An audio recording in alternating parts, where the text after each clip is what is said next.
Hi, so just a quick video to talk through how you can set up this other method of passing the information from one survey to another. So we're going to start off by adding some contact list triggers, which will basically store this person's information for their name if you have a question asking for their name. But the only thing we definitely need is an email address, but then we can store the answers to all of their other questions as embedded data and then pass those through to the second survey. So to do that, we just create our survey. Make sure that there's a question asking for their email address at least, and then also the first name, last name if you want. Then we go to Tools and go to Triggers and now Contact List Triggers. In here, basically, we are going to pass all of the information from the survey. So first of all, we choose a contact list that we want to store these in. So if you want to create a new one, you can go ahead and do that and just leave it blank. Then you go to My Library and just find the contact list or create a new contact list if you prefer. So I'm just going to pick one for now. That's right there. Then you can either update existing list members, which won't make a difference because you're going to have no contact list members at this stage. So you can leave that checked or unchecked. It doesn't really matter.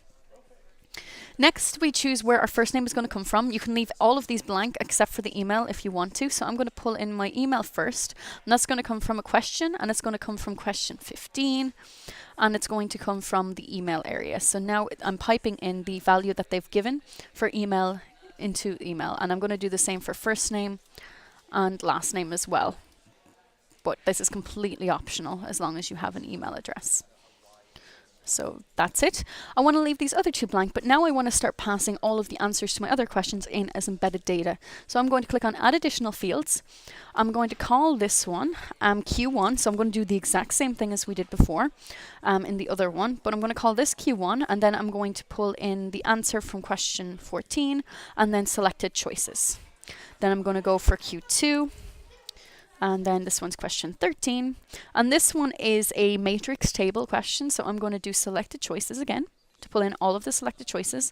And then Q3 is my last question, and that is a text entry question. So I'm going to pull in why were they dissatisfied. So you would do this for each one of your questions, give them all a different name. I'm just calling them Q1, Q2, Q3 just for easiness sake. And I would recommend doing the same because it doesn't really matter to you what these are named after.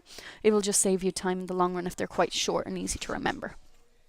So once I have all of that done, I would go ahead and save my triggers.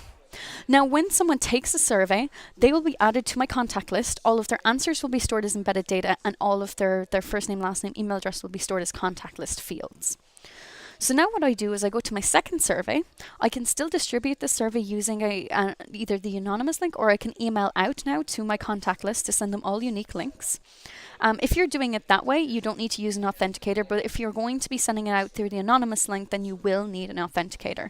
So I'm just going to choose this survey right here as my second survey for now.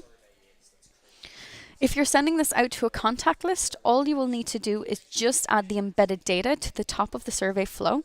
So if I click on Add New Element here, choose Embedded Data, then I can add from contacts and pull in these embedded data fields or add them manually. So I would just be adding Q1. I wouldn't be adding a value because this is going to be set from the panel, which has been stored. I'm going to add Q2. Q2. I can't type today. My apologies. Q2. And then Q3 as well. They're my fields, but obviously you might have way more than that. And I'm going to move these up here so that they're the first thing that's recorded. And this is only if you're sending out through unique links, if you distribute through the Qualtrics mailer to your contact list. If you're using the anonymous link, we will first need to add an authenticator to make sure that people can authenticate into the survey. So we move this up to the very, very top. We use the authentication type. We choose the contact list that we've been adding all of our members to, which will be my API contact list. And then we choose the field that we want to authenticate people through.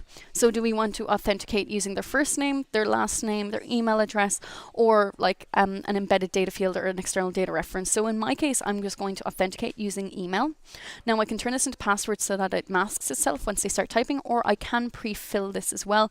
This won't work if you're using the anonymous link, which is the only case you would use this anyway. So you'll have to just leave it as that. And basically now when someone comes in to take the survey, they will be asked to enter their email address. If they authenticate in successfully, then we want to pull through that person's, now that we can identify who that person is, we want to pull through their answers to all the questions in the previous survey using our embedded data fields, and we want them to see the survey.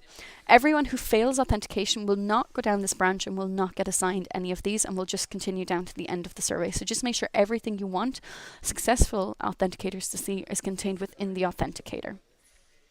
Now that we have pulled through all of the embedded data field values for our participants, now that they've authenticated in, we can then pipe in these answers into the questions below. This would be the exact same as the way I mentioned before. So I would save the flow, and if I just want to present this in the question text, I would go ahead and in here I would use piped text, embedded data field, and Q1. And that will paste in the value that they have for the first survey for question 1. Obviously, I can also add that as an answer choice if I prefer, and then I do the same for Q2 and Q3 and so on. So that's the second method of setting this up. So I hope that answers your question. I hope this comes in useful in future. But if you do have any other questions, just let me know.